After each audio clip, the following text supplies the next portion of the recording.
1992 World Rally Championship was down to its final two events. Didier Auriol dominated the field with a record 6 first-place finishes. Juha Kekkonen held second, and looking in from outside in third place, battling with the controls of his Toyota Celica GT4 ST185, was Carlos El Matador Sainz. Carlos would need a miracle win to get back in the hunt for the WRC Championship. Specifically, he would need to win the Rally Catalunya in his home country of Spain for the first time in his career. Maybe it was the home crowd. Maybe it was the adjustments Sainz made to his suspension. But he held a fast lead in the tarmac stages. Auriol fell off the track early, but Kekkonen caught back up in the gravel. In the end, El Matador stopped the bleeding. He won the Rally Catalunya in front of his home crowd, becoming the first Spaniard to do so.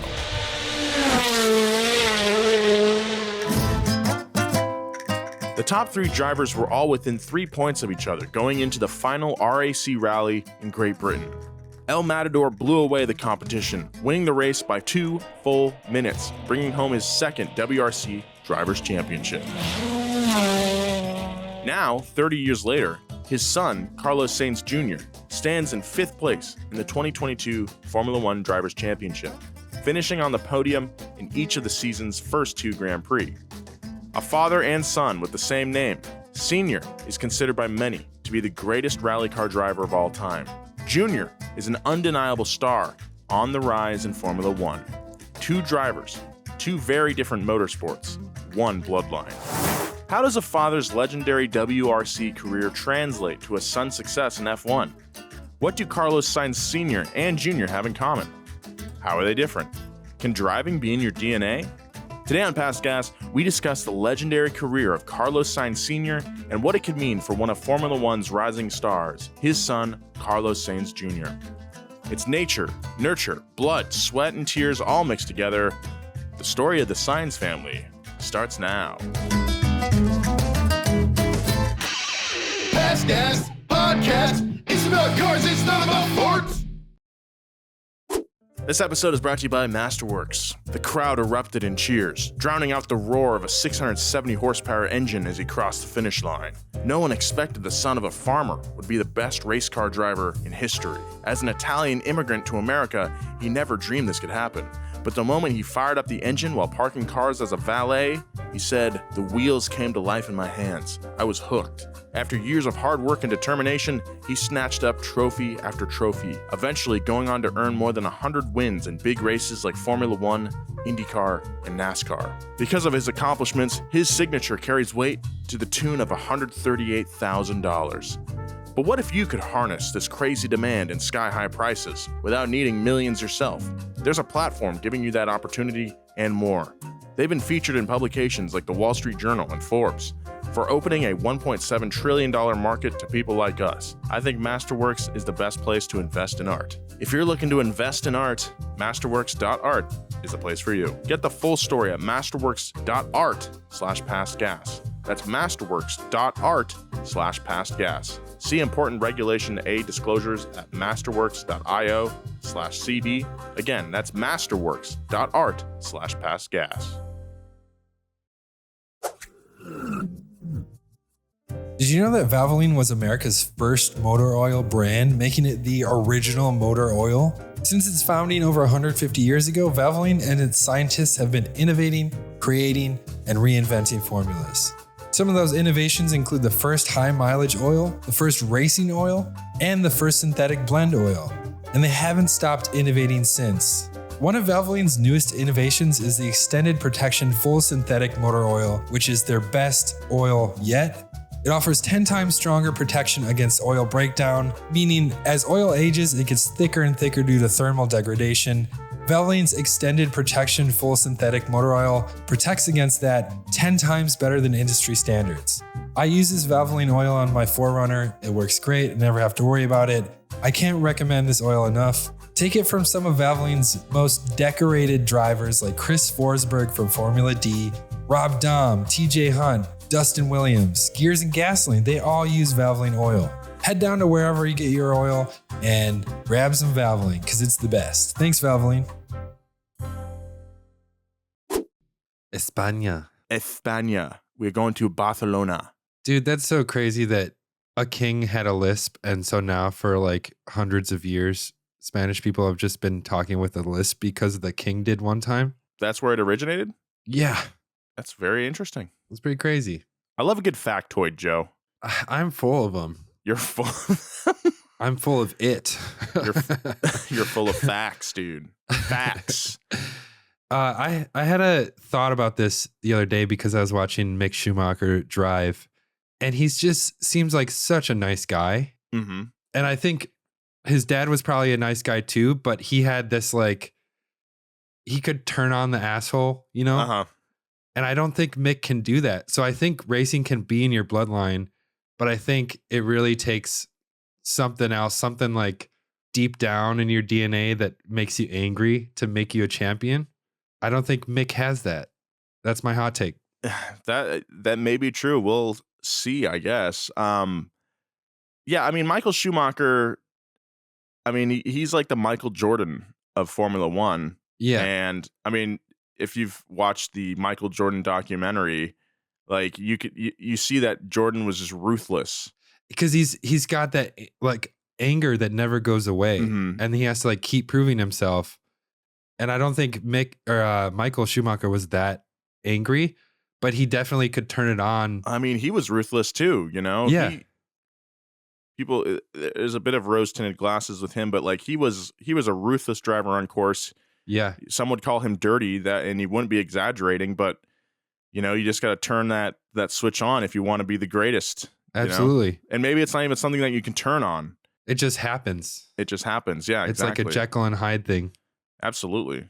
I just watched that video of him like storming David Coulthard's paddock and like trying to fight him because he braked in the rain and like, yeah. Oh, yeah, crazy. yeah. Well, welcome back to Past Gas, everybody. If this is your first time listening to the show, welcome to the show. A little different this week. We don't have James with us.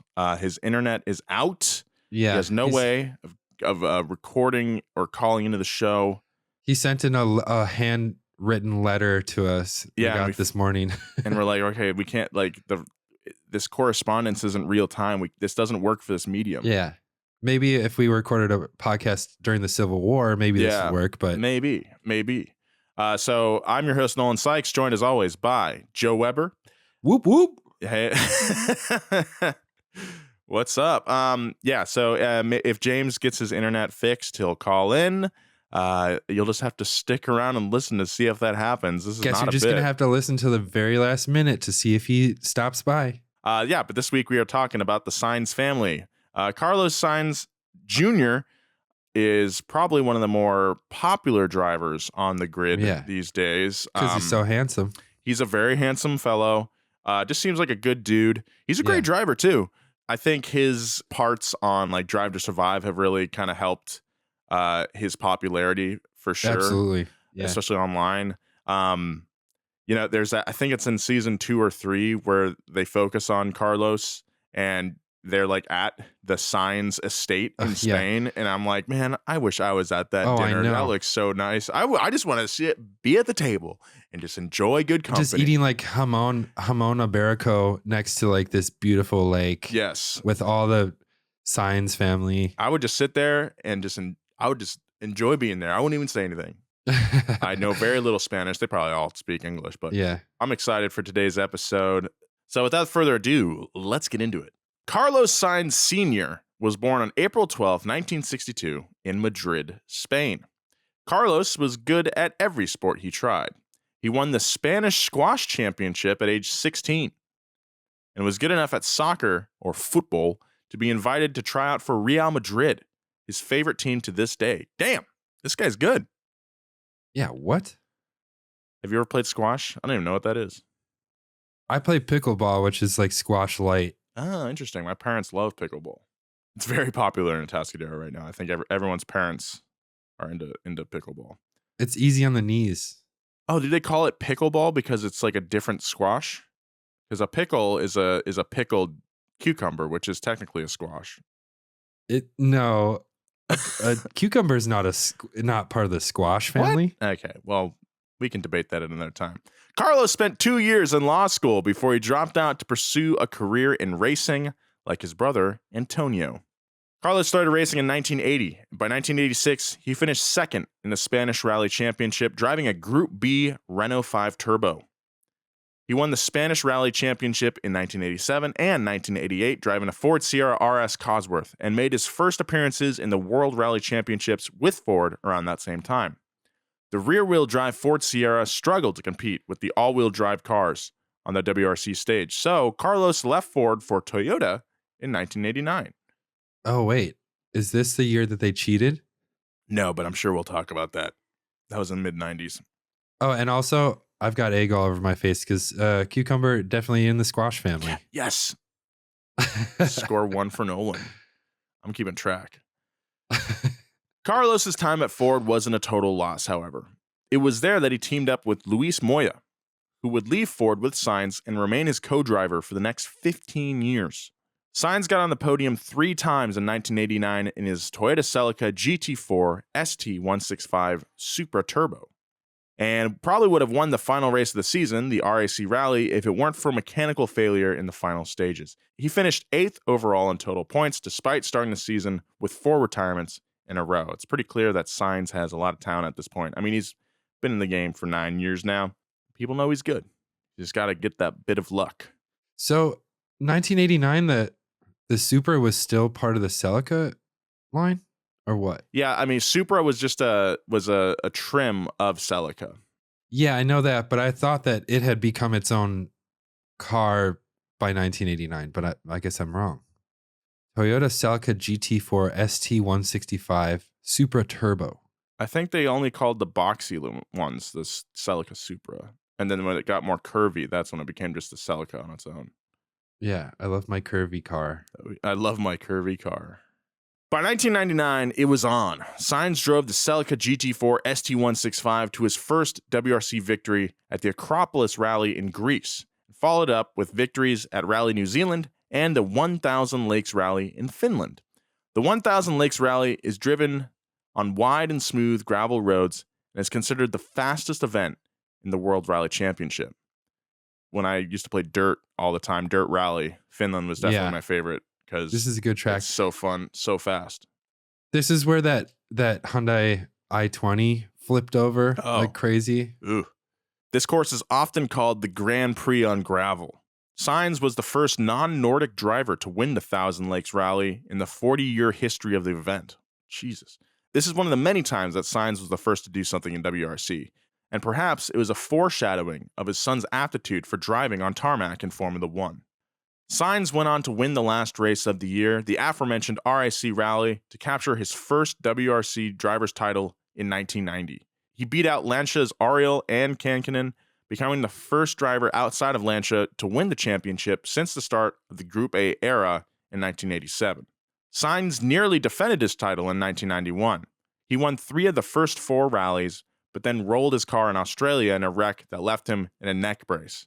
Sainz went into the final RAC rally up 1 point on his rival Kankinen, but ultimately lost, driving the final stages with an overheating engine. Kankinen and Sainz points totals, 150 and 143, both broke the previous record set by Sainz in 1990. Dude, I just lost my fantasy baseball match by 1 point. And it's killing me. Oh, dude, are you going to have to do some weird wager? No, I think we only put $10 in, but it's just the principle. I see. Well, better luck next time, Joe. Thank you.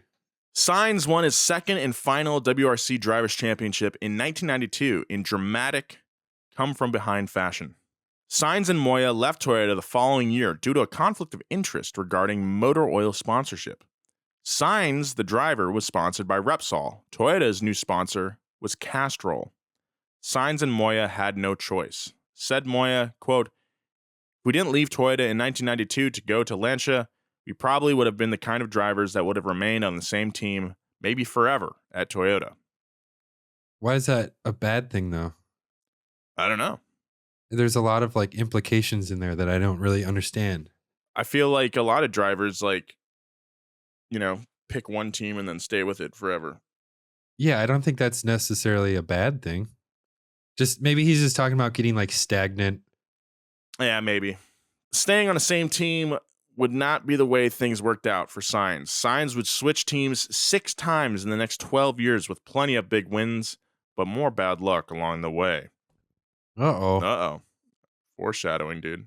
Sainz's first and only year with Lancia was a disaster. Lancia had won the Manufacturers' Championship every year from 1987 to 1992, but when Sainz arrived in 1993, the writing was on the wall.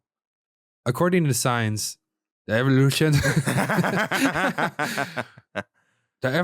of Lancia stopped 1 year before. I have good memories of the people, but the car was... Sainz trailed off, not one to talk negatively about anybody. Was that good? I liked it. Okay, cool. The lateral lisp. Yeah. Sainz didn't win a single rally in 1993, while Toyota and his former teammate Juha Kankkunen won the Manufacturers and the Drivers' Championship, respectively. Lancia withdrew from WRC competition altogether after the 1993 season. That was the year I was born. They're like, oh no, Nolan's on the planet. Oh no, we should better get ready for this guy who's going to be a phenom. Sainz moved on to a more inexperienced but highly motivated Subaru team in 1994, where he drove the Impreza 555. This is the gold one, right? No, I believe this is the blue one with the. This is the blue one? Okay. Where he drove the Impreza 555 to its first ever win at the Acropolis Rally in Greece.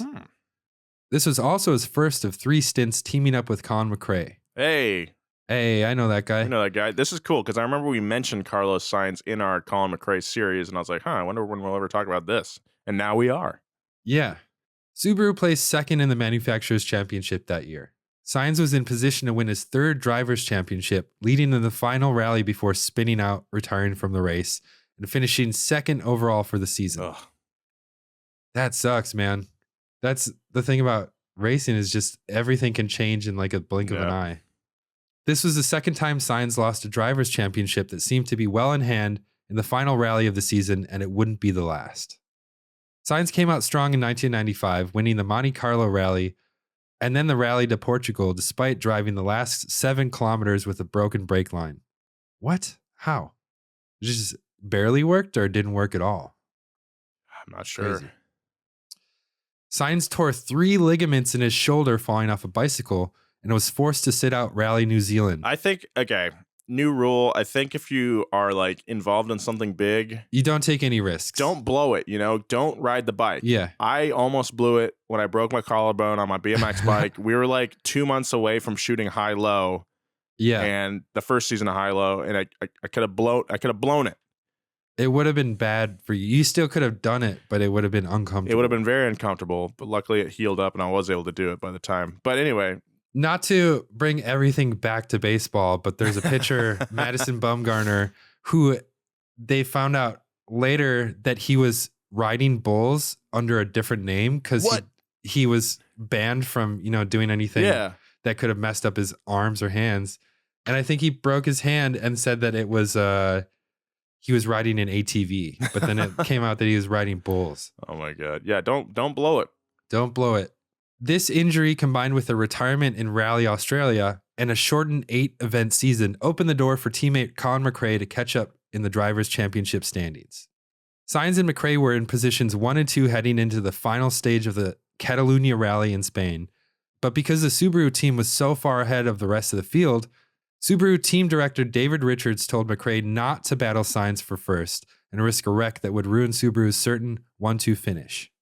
The Scotsman McRae ignored this direction, of course, and went all out in the race, eventually passing Sainz and losing only because of self-inflicted time penalty he took to keep the team somewhat happy. Sainz was not happy. That's crazy. I mean, to pass someone in rally is really impressive because, I think they leave in staggered. They have staggered starts, whether it might be like 30 seconds or a minute between the cars. So you're making up serious time, and then you're also passing on some of the skinniest, sketchiest roads. Yeah, it's wild. Yeah. Would you say it's impressive? Yeah, Joe, I would. McRae went on to win the final RAC rally in front of his home crowd in the UK to secure his first and only Drivers' Championship. Sainz got second, helping Subaru to win its first manufacturer's championship.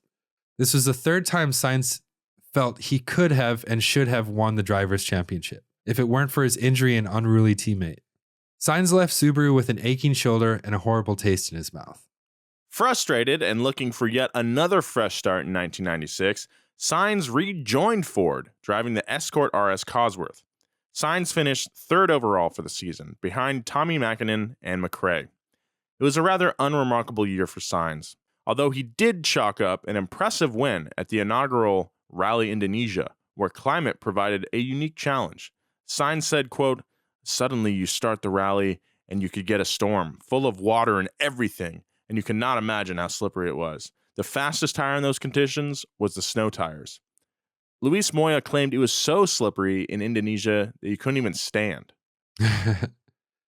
I'm pretty good at standing, though. I don't know. Yeah, I can stand, you know. By now, you probably heard all about cryptocurrencies like Bitcoin. You might even already be investing in them. But did you know you could invest in cryptocurrencies through your retirement account? That's right. With iTrust.Capital, you can buy and sell cryptocurrencies with a crypto IRA. Get all the same tax advantages as a traditional IRA. iTrust.Capital allows you to invest in over 24 of the most popular cryptocurrencies, and unlike the stock market, you can buy and sell 24 hours a day. The iTrust.Capital platform is easy to use and it only takes a few minutes to create your account. Setting up an IRA is free and iTrust fees are low. It's time to start taking control of your financial future. With iTrust.Capital, you can get all the tax benefits of a retirement account while investing in crypto. Look, if you're into cryptocurrency and also investing in your future, check out iTrust.Capital. They make it really easy. Visit iTrust.Capital/gas and start investing today. That's iTrust.Capital/gas. Taxes and conditions may apply. Fees apply. Cryptocurrencies are speculative investment with risk of loss. iTrust.Capital Inc. does not provide legal, investment, or tax advice. Consult with a qualified legal, investment, or tax professional. Can I be honest with you? We all struggle with feeling motivated to get up and get moving, go exercise. I can speak to that to no end because I have such a hard time getting up, forcing myself to go exercise. Well, that's what makes Peloton so cool is you can do any type of workout whenever you want. They got all types of workout classes. They got cycling, they got boxing, they got whatever you're into.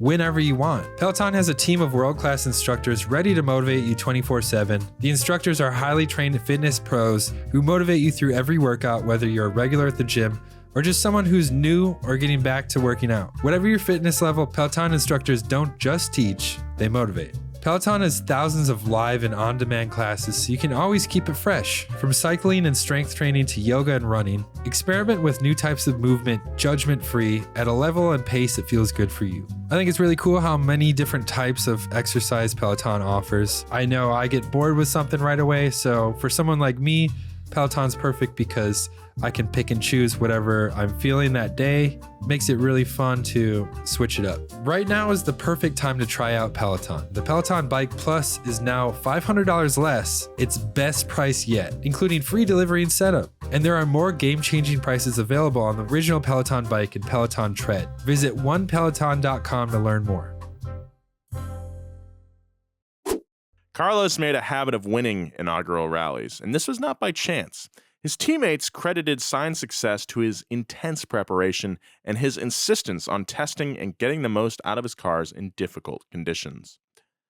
Sainz got third place again in 1997, finishing behind Mäkinen and McRae, despite winning again in Indonesia and Acropolis. Man, this dude just rocks Acropolis every time. He rocks Acropolis. He loves Greece. He loves tzatziki. If there's one thing we're good at on this podcast, it's boiling down entire cultures into one dish. One side dish. Yeah. I need to travel more. I mean, the only exposure I have to Greek food is like when we order Mediterranean. Yeah. And that's not even like exclusively Greek. Yeah. It's Mediterranean. It's a region, not a country. I'm ignorant and I'm sorry. My sister went to Mykonos. Oh, I'd love to go to Mykonos. What's that? I'd love to go to Santorini and see all those. Oh, yeah. White houses. Oh, I thought that was Mykonos. I think it's a theme with Greece is to, Yeah. blue and white, like the flag. Yeah. That's right. It looks awesome. I'd love to see the Colosseum. That's in Rome. I know. I'd love to see the Acropolis. I'd love to drift a car around it.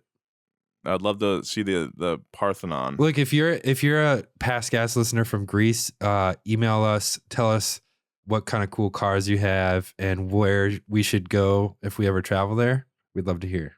Dude, we're gonna go to the Parthenon, which is, I guess, near Acropolis, or a temple on the Athenian Acropolis.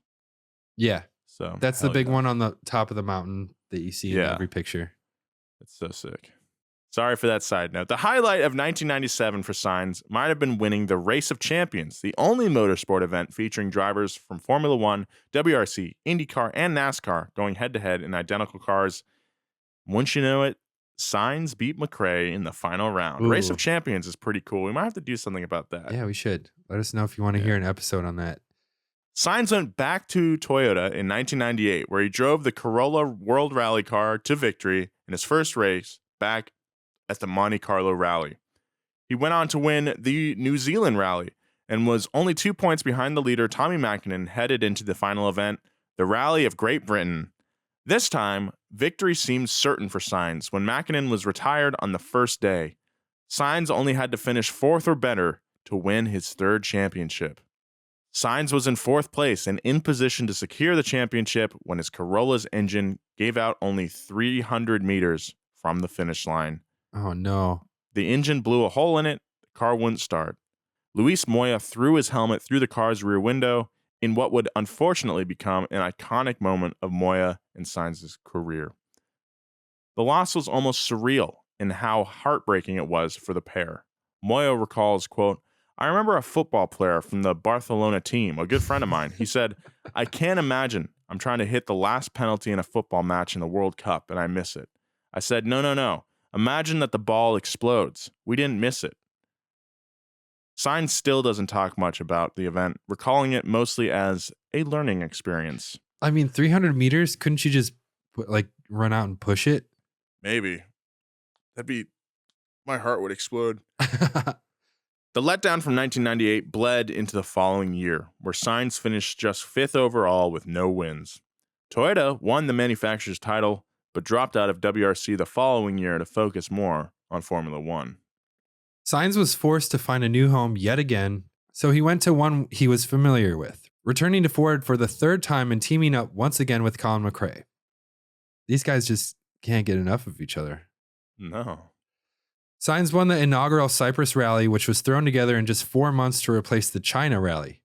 Sainz's relentless preparation paid off again as he led the race from start to finish on what would have been a new level playing field for everyone. Sainz finished third in points that season, driving the Ford Focus RS WRC. This is a sick car. 2001 wasn't Sainz's best season. He didn't score a single victory, but remained competitive enough to finish sixth overall, only 11 points behind that year's champion, Subaru's Richard Burns. Richard Burns Rally. Dick Burns. Still Dick Burns.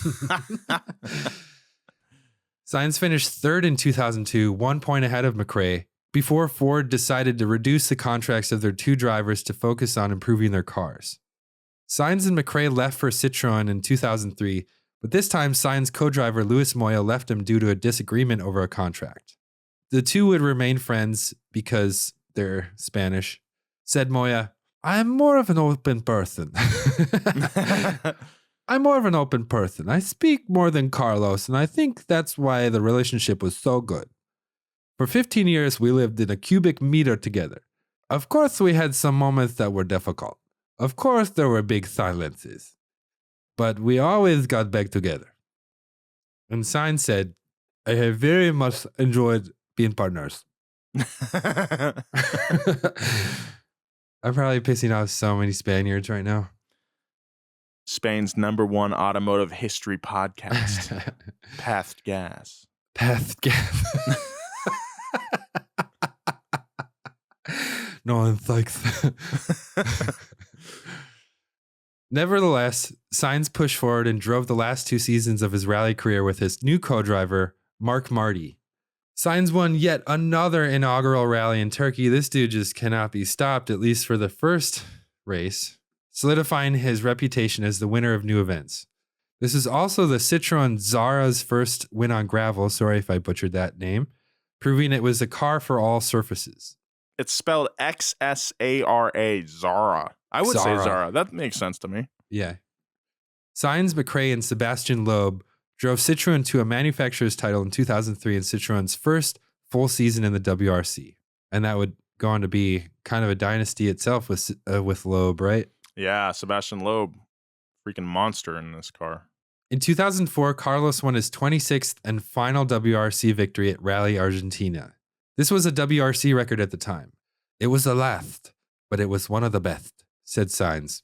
I'm sorry to be that guy that relates everything to racing simulators, but Argentina is probably one of the hardest courses in dirt rally. The course itself is like a super narrow dirt road that goes through like a bunch of volcanic rock. Yeah. It's like if they had a rally on Venus or something, it looks like that. It's insane, dude. And people like the crowd. It's really cool because the crowd is all perched up on top of the rocks. Mm-hmm. But man, that to win that, to even finish that is a feat in itself. Yeah, I would imagine that like volcanic rock when it gets wet is probably really slippery. Yeah. Well, looking at it, I mean, I'm sure it's some of it's volcanic. Yeah. Yeah, it's so well, that's right on the line of fire. What do they call it? Oh, the ridge maybe. of fire. Yeah. All the Andes are all volcanic. Sainz teammate, the up-and-coming Sebastian Loeb, won his first driver's championship that year and leaned on Sainz for help all season long, specifically crediting Sainz's expertise in tires as a reason for his victory. Sainz retired at the end of 2004, but would return to Citroën twice the following year to fill in for a faltering driver. He took 4th and 3rd place after his retirement, which is pretty cool to just come back and be like, I still got it, boys. That's pretty awesome. Sainz remains one of the most respected WRC drivers to this day. He wasn't the flashiest driver, and he wasn't the most quotable guy around, but his teammates and contemporaries remember him for his hard work, his patience, and his determination. Malcolm Wilson, Sainz's teammate at Ford, described Sainz as the type of guy who would show up at 8 in the morning and stay until 4 or 5 the following morning, whatever was necessary. Oh my God. Mark Marty, co-driver to Carlos from 2003 to 2005, said, quote, "You could receive a call from Carlos on Sunday or Saturday or on Christmas. You never know. But you must be ready to answer the questions about the setting, the notes, about the stages, about everything. Even on Christmas, Joe, you could be opening presents with your kids and he's going to call you up and be like, hey, wait, what was the rebound we had set on the rear of the car?" And I'd be like, I don't know, man. I'm in my PJs. I'm making nog. Luis Moya thinks Sainz's commitment to staying physically fit was a big part of his success. Drivers today do a lot of physical training outside of the racetrack, but it wasn't the norm back in Sainz's day. Carlos was always active and good at almost everything he did. Moya described Sainz's competitive nature, quote, "He is good at everything, running, biking. He has to be the best. In that respect, you kind of hate people like that. Every time you'd play something, he was always good. He had to win anything he would do, and he had the ability ever since he was born." We have a lot of these type of people at Donut, like Kanan or Job. Like it's impossible to beat them at anything. And if you do beat them, you can see this thing in their eyes where it's like, this is not over. And then next time you do it, they're 10 times better. They're like, I've been practicing for 3 weeks. Yeah. Nonstop. I bought all the gear. Oh, dude. Job is such a gearhead. Like, if he gets into any sport, you know he's buying the best of the best. Yeah. We are so lucky that Job isn't good at guitar. Yeah. But his sister is amazing. His sister has a single on Spotify. What? Look up Riley Job. God. It's really good. And it bugs me that family is so good at everything. The Jobs are good at everything, dude. Yeah. But yeah, if Zach was good at guitar, it would just be over for everybody. He he's handsome. He can do like tray flips constantly. He can golf really well. He's so good at golfing. He can build cool stuff. Put shredding on top of that, it'd be over. I think I'm still better at disc golf than he is. So I'm holding on to that. This episode's brought to you by Masterworks. The crowd erupted in cheers, drowning out the roar of a 670 horsepower engine as he crossed the finish line. No one expected the son of a farmer would be the best race car driver in history. As an Italian immigrant to America, he never dreamed this could happen. But the moment he fired up the engine while parking cars as a valet, he said, "The wheels came to life in my hands. I was hooked." After years of hard work and determination, he snatched up trophy after trophy, eventually going on to earn more than 100 wins in big races like Formula One, IndyCar, and NASCAR. Because of his accomplishments, his signature carries weight to the tune of $138,000. What if you could harness the crazy high demand and sky-high prices of the art world without needing millions of dollars yourself? Well, there's a platform giving you that opportunity and more. They've been featured in publications like the Wall Street Journal and Forbes for opening a $1.7 trillion market up to people like us. Get the full story at masterworks.art/pastgas. That's masterworks.art/pastgas. If you're looking to invest in high art, I think Masterworks is the place to start. See important Regulation A disclosures at masterworks.io/CD. Again, that's masterworks.art/pastgas. Thank you very much, Masterworks.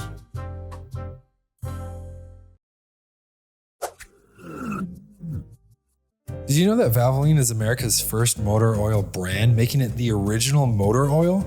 It was established in 1866, and Valvoline and its scientists have been innovating, creating, and reinventing formulas ever since. You know, Valvoline was the exclusive oil used in Model Ts rolling off the assembly line in 1920. That's some freaking car history right there. Some of Valvoline's innovations include the first high mileage oil, the first racing oil, and the first synthetic blend oil. One of their newest innovations is FlexFill Gear Oil. Valvoline is the #1 gear oil brand, and they have a new flexible pouch packaging that can fit in tight spaces. It produces less waste. It's really easy to use. I use Valvoline FlexFill Gear Oil on any little gear that I use to oil it up. It's got this squeezable pouch that allows for less waste and easier application. You can fit it in tight spaces, and the anti-foam agent quickly breaks down foam for better lubrication. Honestly, this gear oil is great. I use it.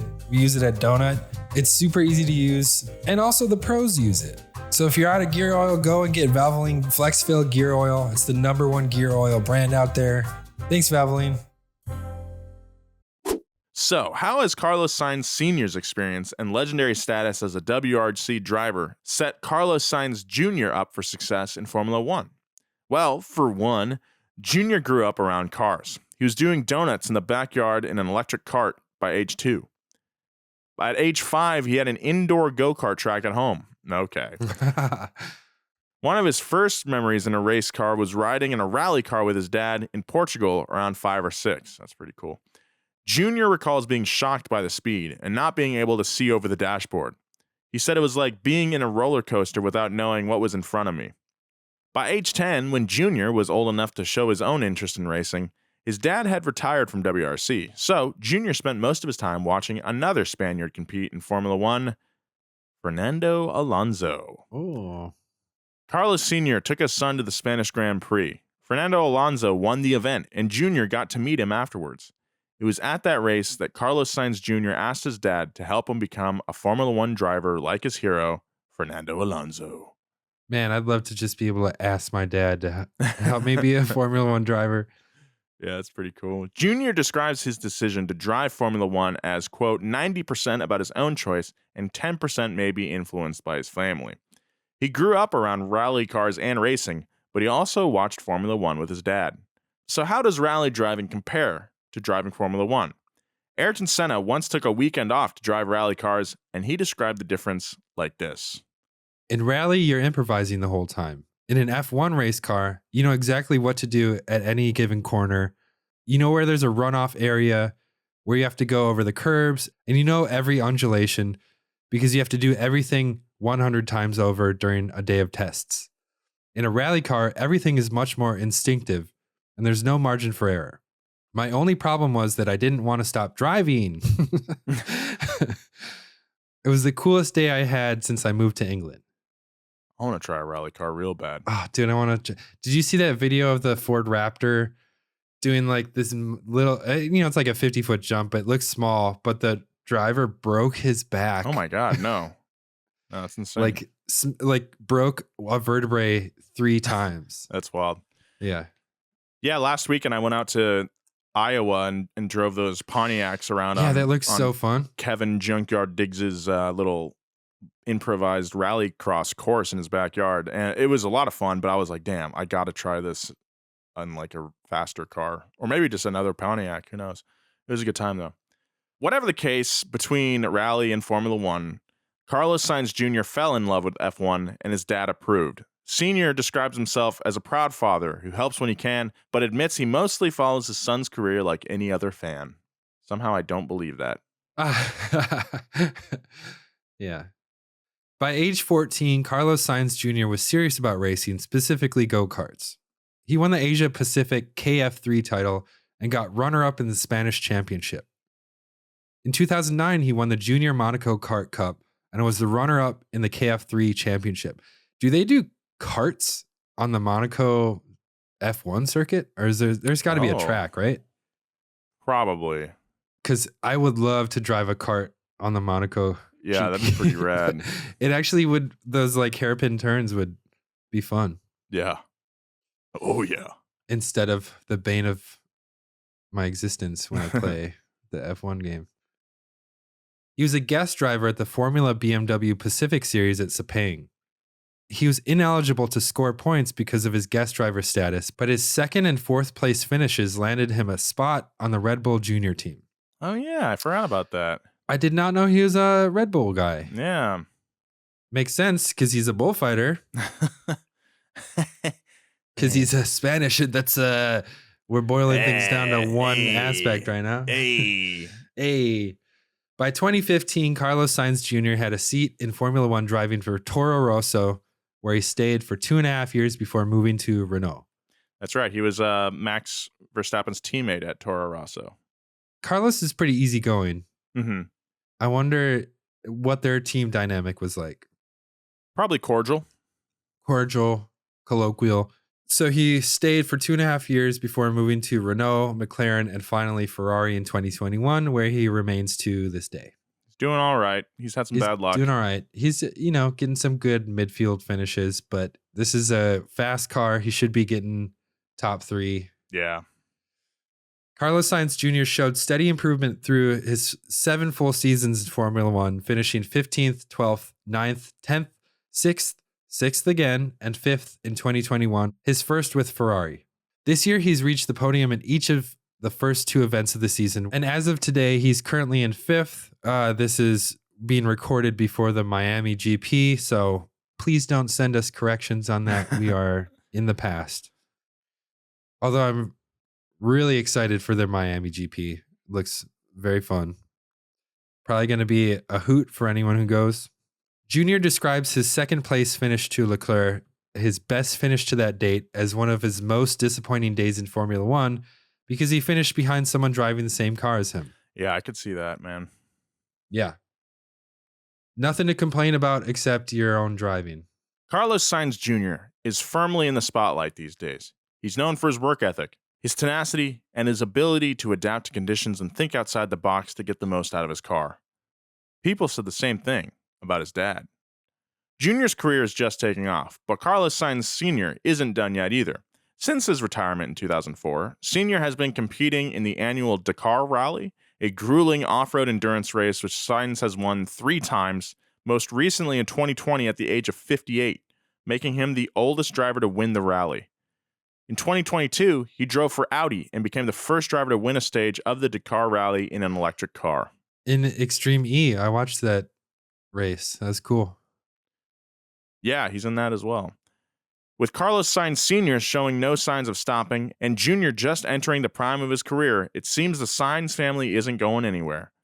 Jr. has even talked about doing the Dakar Rally himself one day. Quote, "The Dakar, I will give it a go, but by that time my dad will probably be over 70 years old, and I will hope by then for the health of my mom and himself he's still not racing."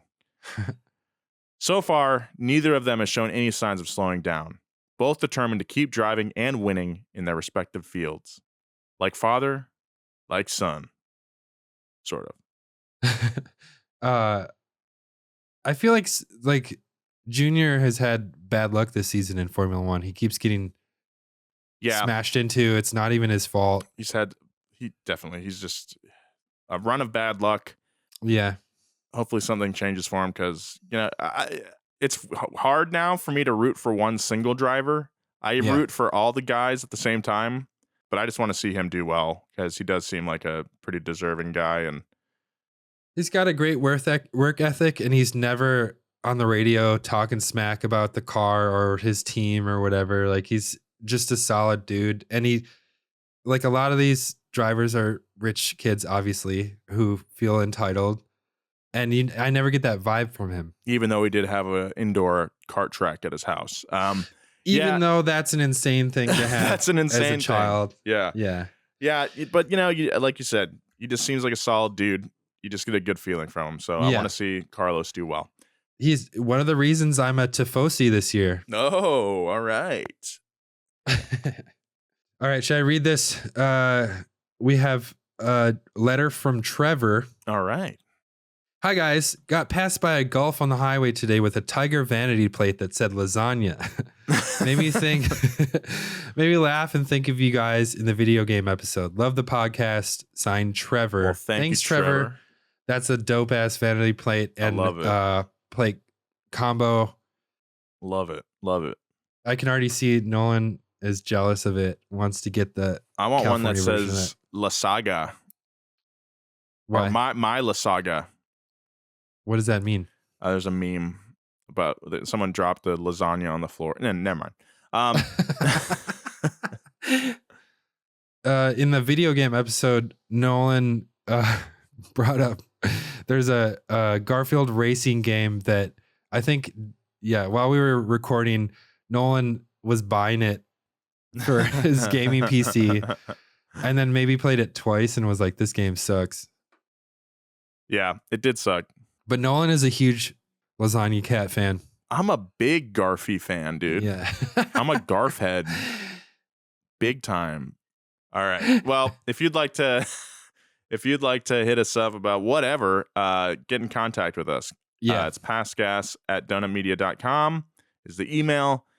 Send us whatever. Don't send anything alive. If you want to correct us on anything, I know we talk out of our butts a lot of the time. I mean, everything in the script is researched. I talk out of my butt a lot. So if you want to correct me on anything, do it. Do it. Follow Joe at Joe G. Weber. Follow me at Nolan J. Sykes. James did not join us today, but you can still follow him at James Pumphrey. Follow Donut Media on all social media at Donut Media. Big thank you to our producers this week, Thomas Ouellette and Gavin Kinsell, and our writer this week, Josh Simpson. And if you like this podcast, we have a couple new podcasts coming out. One is called The Long Way, where James and Jeremiah interview people about their cars that they've had in the past and stuff like that. It's fun. And also an F1 podcast. If you like F1, you enjoyed this episode. Yep. Keep an ear out for that one. Title is not decided on yet. Not decided on, but it's coming down the pipe. So stay tuned. All right. Thank you. Bye-bye. Goodbye, everybody. Thank you for listening.